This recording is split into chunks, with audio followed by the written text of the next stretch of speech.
जय हिंद साथियों, मैं दीपक यादव आपके ही अपने चैनल जुनून क्लासेस में स्वागत करता हूं। दोस्तों, अभी तक इस चैनल को आपने सब्सक्राइब नहीं किया तो इसको सब्सक्राइब करें। अभी सब्सक्राइब कर लें क्योंकि आपको सब्सक्राइब तो करना ही पड़ेगा।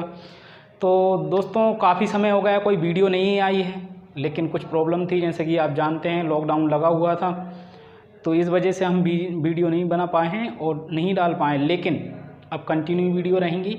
और जैसा कि कमेंट में देखा था मैंने कि ज्योग्राफी की क्लास नहीं आ रही है, क्योंकि दोस्तों अभी रवि सर यहाँ पर है नहीं, लेकिन कुछ दिनों बाद वो भी आ जाते हैं। तो ज्योग्राफी की क्लास भी आपकी कंटिन्यू रहेगी। पॉलिटिक्स रजत शर्मा जी पढ़ा रहे हैं, तो वो क्लास भी कंटिन्यू रहेगी। चलिए, तो जैसा कि आप थंबनेल पर देख चुके होंगे, आज हम बड़ा ही अच्छा टॉपिक, इंटरेस्टिंग टॉपिक है, जिसका नाम है साधारण ब्याज और चक्रवृद्धि ब्याज पढ़ने वाले हैं। बहुत ही शानदार टॉपिक है और इस टॉपिक से एग्ज़ाम में क्वेश्चन आते ही हैं। तो देर ना करते हुए स्टार्ट करते हैं और इस वीडियो को लाइक ज़रूर करिएगा। सबसे पहले हम जान लेते हैं कि ब्याज क्या होता है, क्योंकि हम जो पढ़ने वाले हैं साधारण ब्याज और चक्रवृद्धि ब्याज, तो सबसे पहले ये मीनिंग देख लेते हैं, ये ब्याज क्या है, ये कॉन्सेप्ट आया कहाँ से। चलिए, कुछ एग्जाम्पल के थ्रू पढ़ते हैं और सबसे पहले ये जानेंगे कि इन क्वेश्चनों को करते समय हमें किन वैल्यू की आवश्यकता होगी और वो मान क्या होंगे, उनकी हम जान लेते हैं। तो पहला रहता है मूलधन। क्या रहता है? मूलधन, जिसको हम बोलते हैं प्रिंसिपल, पी से डिनोट करते हैं। मूलधन को क्या बोलते हैं? मूलधन को प्रिंसिपल बोलते हैं और जिसको हम पी से डिनोट करते हैं। दूसरा होता है मिश्र धन। क्या होता है? मिश्र धन, और जिसको हम बोलते हैं अमाउंट, डिनोट ए से करते हैं। ठीक है। फिर होता है हमारी दर।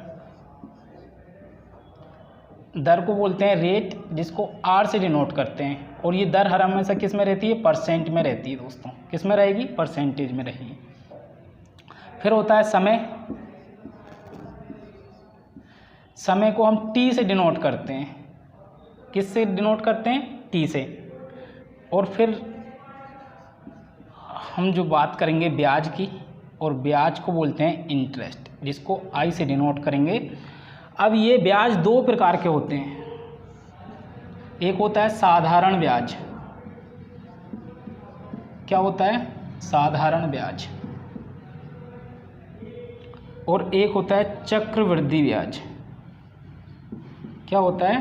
चक्रवृद्धि ब्याज। दोस्तों, जो लोग बिल्कुल आज शुरू किए हैं, इनको कुछ भी नहीं आता है, हम उनकी कोशिश करेंगे कि उनको सारी चीज़ें वन बाय वन समझाने की कोशिश करेंगे। और दोस्तों, यदि आप पहले से तैयारी कर रहे हैं तो आपको पता होगा कि कौन बच्चे हैं जो अभी तैयारी कर रहे हैं, बिल्कुल उनका बेसिक कॉन्सेप्ट क्लियर नहीं है, तो उन तक ये वीडियो ज़रूर पहुंचाएं, क्योंकि मुझे आशा है कि वो चीज़ें बताऊंगा मैं यहाँ पर जो अभी तक किसी चैनल पर नहीं बताई गई होंगी, और बताई गई होंगी तो आपको ऑफलाइन क्लास में समझाते हैं। ऑनलाइन क्लासेस में ये बहुत कम मिलता है, लेकिन हम यहाँ पर हर चीज़ को बेसिक से एडवांस तक ले जाएंगे। कठिन कुछ होता नहीं है दोस्तों, कठिन कोई चीज़ नहीं होती है, आप घबराएं नहीं, हर चीज़ सिंपल होती है।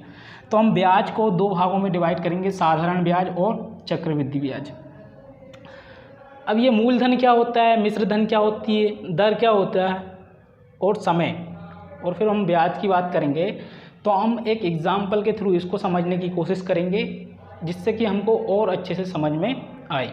चलिए, एक एग्जाम्पल लेते हैं। यहाँ कोई व्यक्ति है राम, ये कोई व्यक्ति राम है और ये उसका बेस्ट फ्रेंड श्याम है। कौन है? श्याम। ए और बी भी मान सकते हैं, ये राम है और ये श्याम है। अब एक रोज क्या हुआ, श्याम को पैसे की ज़रूरत पड़ी, कुछ पैसे की ज़रूरत पड़ी। किसको? श्याम को। किसको? श्याम को। तो श्याम ने राम को कॉल करके बोलता है कि यार मुझे कुछ पैसों की ज़रूरत पड़ी। उसने कहा कितने पैसों की ज़रूरत पड़ी? उसने कहा यार मुझे ऐसा करो, तुम 1000 रुपये उधार दे दो। कितने रुपये? 1000। तो ये राम ने श्याम को 1000 रुपये दिए। कितने रुपये दिए? 1000 रुपये दिए। राम ने श्याम को, क्योंकि श्याम से लिए ना, श्याम ने कॉल किया था। ज़रूरत किसको थी? ज़रूरत इसको थी। तो श्याम ने राम से बोला मुझे 1000 रुपये की ज़रूरत है, तो राम ने श्याम को कितने रुपए दिए? 1000। मैंने एरो से बता दिया किसको किसने दिए, मतलब ये एरो इधर जा रहा है तो इसका मतलब ये समझ लेना कि राम ने श्याम को 1000 रुपये दिए।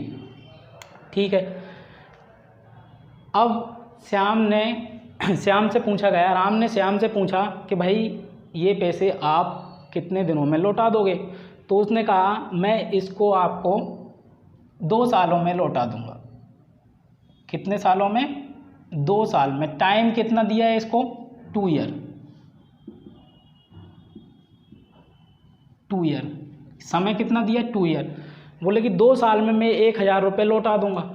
उसने कहा ठीक है 1000 रुपये 2 साल में लौटा देना, लेकिन भाई ये पैसे मैं आपको दे तो रहा हूँ, मुझे इस पर कुछ और पैसे भी चाहिए। उसने कहा क्या? मुझे इस पर और कुछ। अब 2 साल में लौटाएगा भाई, 1000 रुपये की वैल्यू बढ़ जाती है कि नहीं? तो 2 साल बाद जब ये लौटाएगा तो 1000 रुपये लौटा देगा तो अच्छा लगेगा क्या? नहीं लगेगा। मतलब कुछ यदि इसको प्रॉफिट होता है, राम को कुछ प्रॉफिट होता है तो फिर ठीक है, वो दे देगा उसको, नहीं तो क्यों देगा भाई? 1000 रुपये काम आएंगे उसके कुछ। तो इस वजह से इसने कुछ पैसे एक्स्ट्रा देने का वादा किया 2 सालों में। तो उसने कहा चलो ठीक है, अब ये 2 सालों में कितने रुपए वापस देगा? तो उसने कहा भाई तुम बताओ मुझे, श्याम ने राम से कहा तुम बताओ मुझे कितने रुपए ज़्यादा देना होगा? तो उसने कहा, किसने? राम ने कहा श्याम से कि ऐसा करो, मुझे आप 10% पर एनम के हिसाब से पैसे देना होगा आपको। 10% पर एनम का मतलब होता है 10% प्रति वर्ष। 1000 रुपये का 10% आपको प्रति वर्ष देना होगा। तो इसने कहा ठीक है, कितने रुपए? उसने बोला, राम ने श्याम से कि तुम मेरे मित्र हो इसलिए आपसे मैं साधारण ब्याज लूँगा। कौन सा ब्याज लूँगा? साधारण ब्याज। तो अभी हम बात कर रहे हैं किसकी? साधारण ब्याज की। कौन सा ब्याज लेंगे? ये साधारण ब्याज। कितने परसेंट के हिसाब से? 10% पर एनम, मतलब कि 10% प्रति वर्ष के हिसाब से। अब ये कितने? 2 वर्ष के लिए हो गया। ये कितने वर्ष के लिए? 2 वर्ष के लिए। मतलब कि पहले साल इसका 10%, 1000 का 10% कितना होगा पहले साल में? 100 रुपये। 1 साल का कितना होगा? 100 रुपये।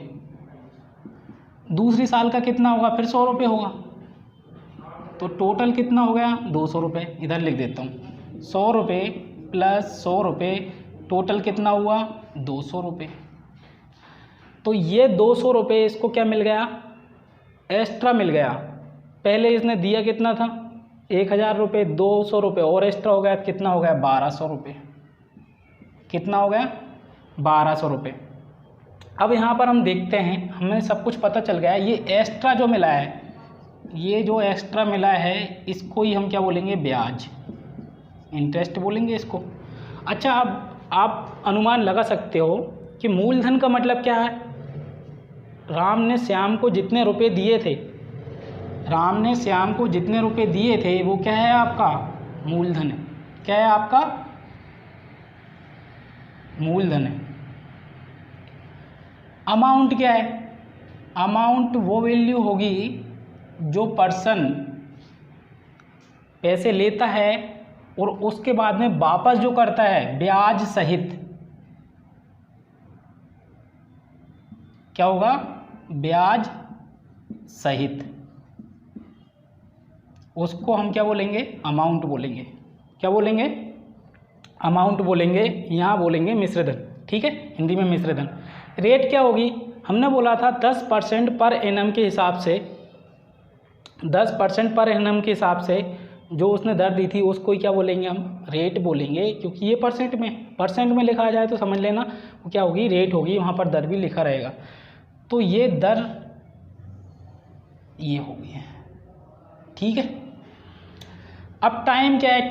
टाइम तो आपको दिख रहा होगा, ये 2 वर्ष के लिए दिया था तो इसको ही क्या बोलेंगे हम? टाइम। अब ब्याज क्या हो गया? हमने बोला था ब्याज 2 प्रकार के होते हैं, साधारण ब्याज और चक्रवृद्धि ब्याज। तो ये साधारण ब्याज की हमने बात की। किसकी बात की? साधारण ब्याज की। अगर हम बोलें चक्रवृद्धि ब्याज क्या होगा तो उसके लिए थोड़ा सा अलग कॉन्सेप्ट निकल आएगा।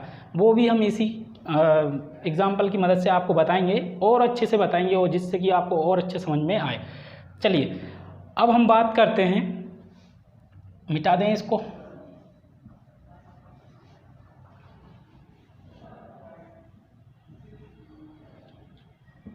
अब हम बात करते हैं चक्रवृद्धि ब्याज की। किसकी? चक्रवृद्धि ब्याज की। एग्जाम्पल वही रहेगा, राम और ये श्याम।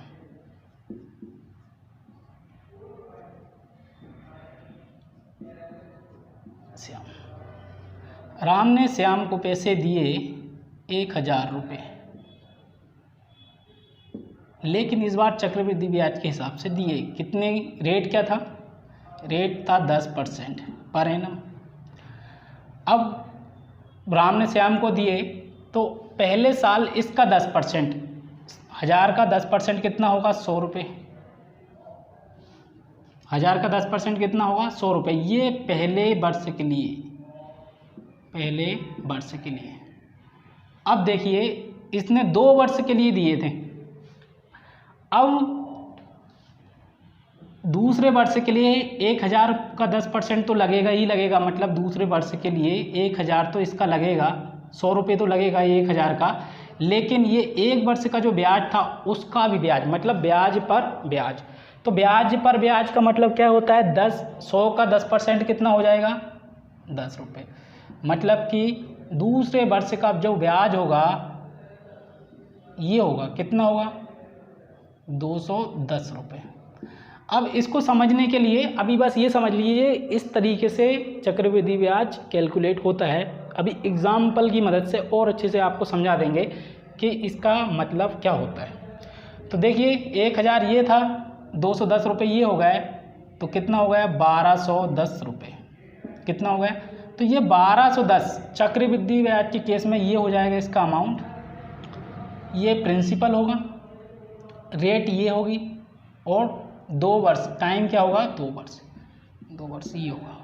ठीक है, तो इस तरीके से हम साधारण ब्याज और चक्रवृद्धि ब्याज में विभिन्नता देख सकते हैं कि ये दोनों एक दूसरे से कैसे भिन्न हैं।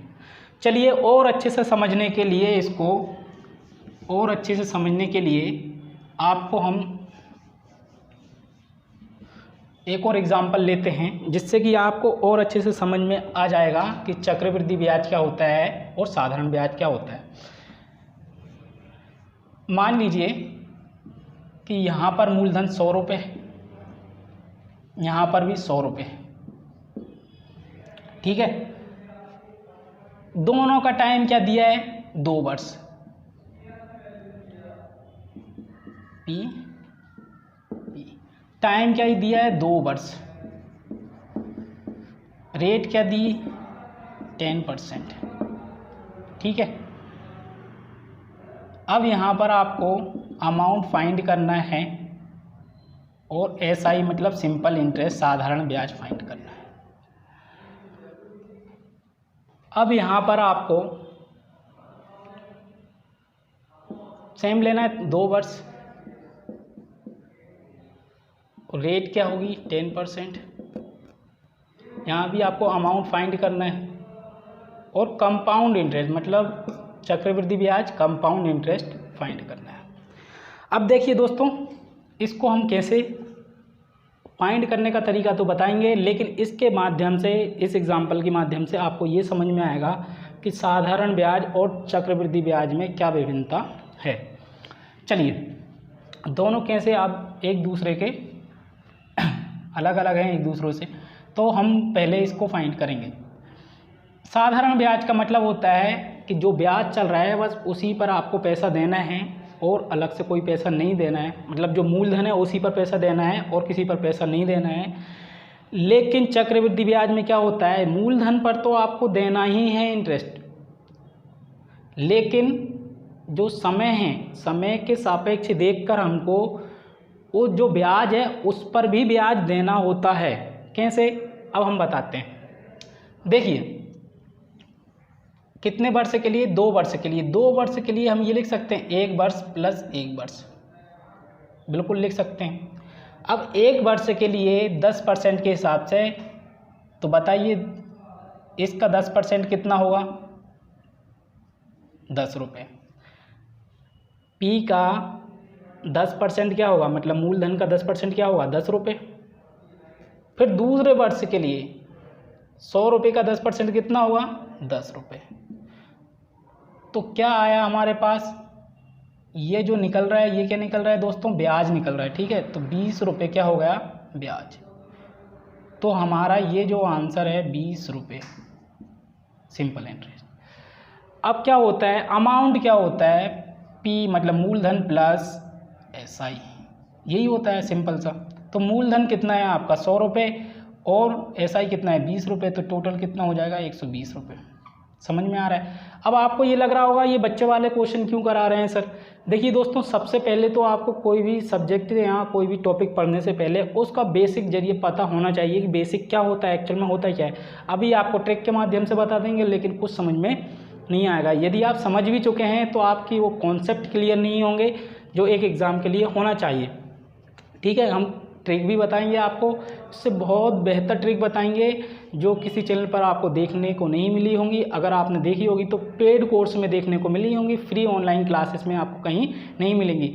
हम SI और CI को करने के बहुत तरीके बताएंगे आपको, कम से 3 से 4। अब मैंने क्यों बोला है 3 से 4 तरीके बताएंगे, इसका मतलब ये है दोस्तों, क्योंकि यदि हमको एक डेस्टिनेशन से दूसरे तक जाना है, एक जगह से दूसरे तक जाना है, तो उसके कई भिन्न तरीके हो सकते हैं। तो हमको वो भिन्न तरीके भी पता होना चाहिए जिससे कि हम उस क्वेश्चन को आसानी से सॉल्व कर लें। क्या होता है, एक तरीके से हर क्वेश्चन आसानी से नहीं हो पाता है। क्वेश्चन तो सॉल्व हो जाएगा लेकिन आपको टाइम लग जाएगा। लेकिन हमको सारे रास्ते पता होंगे, तो एक रास्ता अगर हमको कठिन लग रहा है तो हम दूसरे रास्ते से जा सकते हैं, वो भी कौन से, आसान वाले तरीके से। ठीक है, आसान वाले रास्ते से हमको जाना है, इसलिए आपको कई तरीके बताए जाएंगे यहाँ पर। तो चलिए बात करते हैं इसकी। अब यहाँ पर हमने देखा है कि मूलधन हमको प्रिंसिपल कितना दिया है, 100 रुपये दिया है, 2 वर्ष के लिए दिया है, रेट क्या है 10% है, और अमाउंट और CI हमको फाइंड करना है। चलिए अब ये बताइए, अगर CI की हम बात करते हैं, जो हम निकाल रहे हैं वो क्या निकाल रहे हैं, CI, तो इसको भी हम क्या लिख सकेंगे, ये टाइम है, इसको 2 भागों में डिवाइड करेंगे, 1 वर्ष प्लस 1 वर्ष। ठीक है, 1 वर्ष प्लस 1 वर्ष, 2 वर्ष हो गई। तो पहले वर्ष के लिए क्या होगा CI, इसका 10% कितना होगा, 10 रुपये। ठीक है, अब देखिए यहाँ पर हो क्या गया, अगर मैं जोड़ूँ पहले वर्ष के लिए, यहाँ पर अच्छे से मैं जोड़ता हूँ इसको पहले वर्ष के लिए,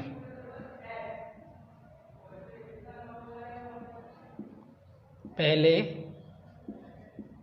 वर्ष के लिए, तो कितना हो जाएगा, 1 वर्ष के लिए, 1 ईयर के लिए 10 रुपये। इंटरेस्ट क्या हो जाएगा, 10 रुपये। तो अच्छा, अब यहाँ पर हम अमाउंट देखते हैं, पहले वर्ष के लिए ओनली 100 रुपये था, इसमें 10 रुपये और इंक्लूड कर देंगे, तो अमाउंट क्या हुआ पहले वर्ष के लिए, 110 रुपये हुआ कि नहीं। पहले 100 रुपये थे भाई, उसने 1 साल बाद 10 रुपये उसका इंटरेस्ट हो गया, तो अब उसके पास कितने हो गए, 110 रुपये। लेकिन ये कितने हुआ, 1 वर्ष के लिए, उसको कितने वर्ष के लिए देना है, 2 वर्ष के लिए। तो अब ये 2 वर्ष के लिए हमको इसको भूल जाना है, क्या करना है, इसको भूल जाना है। अब इंटरेस्ट किस पर निकलेगा, इस पर, अमाउंट पर, पहले वर्ष के अमाउंट पर, मतलब पहले वर्ष के मिश्र धन पर आपका क्या निकलेगा, CI निकलेगा, कंपाउंड इंटरेस्ट। अब इसका 10% क्या होगा दोस्तों, 110 का 10% कितना होगा, 110 का 10% 11 रुपये होगा। कितना होगा, 11 रुपये। यदि आपको ये समझ में नहीं आ रहा है 11 रुपये कैसा आया है, तो आप हमारे पहले के पार्ट में जाएं जिसमें हमने परसेंटेज की वीडियो कवर की है, उसमें देखें परसेंट का पहला पार्ट, जिससे आपको ये समझ में आएगा कि ये 11 रुपये और ये 10 रुपये कैसे आया। ठीक है, ज़रूर देखें दोस्तों। अब टोटल कर दीजिए कितना, 110 ये था, और इसका कंपाउंड इंटरेस्ट जो है, या सिंपल इंटरेस्ट बोले, इसका जो ब्याज है 11 रुपये आया दूसरे वर्ष के लिए, तो 110 और 11 क्या होगा, 121 रुपये। तो ये आपका अमाउंट हो गया 121 रुपये। ठीक है। CI क्या हो गया, जो 21 रुपये, कितना ओवर एक्स्ट्रा कितने दिए, 100 रुपये से ओवर कितने दिए इसने, 21 रुपये दिए, तो ये CI हो गया 21 रुपये, अमाउंट हो गया आपका 121 रुपये। अब आशा करते हैं कि आपको समझ में आ गया होगा, ठीक है। अब हम कुछ क्वेश्चन करेंगे और उनकी मदद से इनको बहुत आसानी से समझेंगे। पहले हम साधारण ब्याज की बात करेंगे और फिर बात करेंगे कंपाउंड इंटरेस्ट की बात। तो दोस्तों ये वीडियो आपको बहुत अच्छी लग रही होगी तो एक लाइक कर दें इसके लिए, और इसको ज़्यादा से ज़्यादा शेयर करें। जो बच्चे अभी तैयारी करना चालू किए हैं, उनको कुछ भी पता नहीं है, इसकी ABCD भी पता नहीं है, तो उन तक ये वीडियो पहुंचाएं, उनके लिए बहुत ही लाभदायक रहेगी, ठीक है। ये पार्ट में बहुत बेसिक डिटेल बताई गई हैं, लेकिन ये आपके लिए बेहद ज़रूरी हैं। अब इनको हम फॉर्मूले की मदद से भी करेंगे, SI और CI की, लेकिन बच्चों के लिए होता है वो, आप कॉम्पिटिटिव एग्ज़ाम की तैयारी कर रहे हैं तो आपके लिए वो फॉर्मूले हेल्पफुल नहीं रहेंगे, लेकिन आपको पता होना चाहिए। क्या होता है, कभी कभी क्वेश्चन डिजिट में ना देकर ABCD या XY के रूप में दे देता है, जिससे कि आपको कन्फ्यूज़न हो जाता है। वो फॉर्मूले की मदद से ही सॉल्व होते हैं। वो फॉर्मूले कैसे आए वो भी आपको बता देंगे, ठीक है। चलिए अब हम बात करते हैं साधारण ब्याज की। किसकी बात करते हैं, साधारण ब्याज की। तो हम साधारण ब्याज को क्या बोलते हैं, सिंपल इंटरेस्ट। क्या बोलते हैं, सिंपल इंटरेस्ट। तो सिंपल इंटरेस्ट फाइंड आउट करने के लिए एक फॉर्मूला होता है जो कि आपको 6-7 की बुक में मिल जाएगा, 7th की बुक में मिलेगा। SI इज इक्वल टू, मतलब साधारण ब्याज is equal to PRT/100। P का मतलब होता है प्रिंसिपल, मतलब कि मूलधन, रेट दर, और ये समय अपॉन 100। चलो ये मैं लिख देता हूँ साधारण ब्याज, इसको नोट करें बच्चों, ज़रूरी है आपके लिए नोट्स बनाना। साधारण ब्याज मूलधन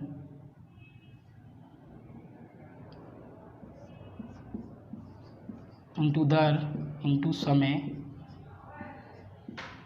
अपॉन 100।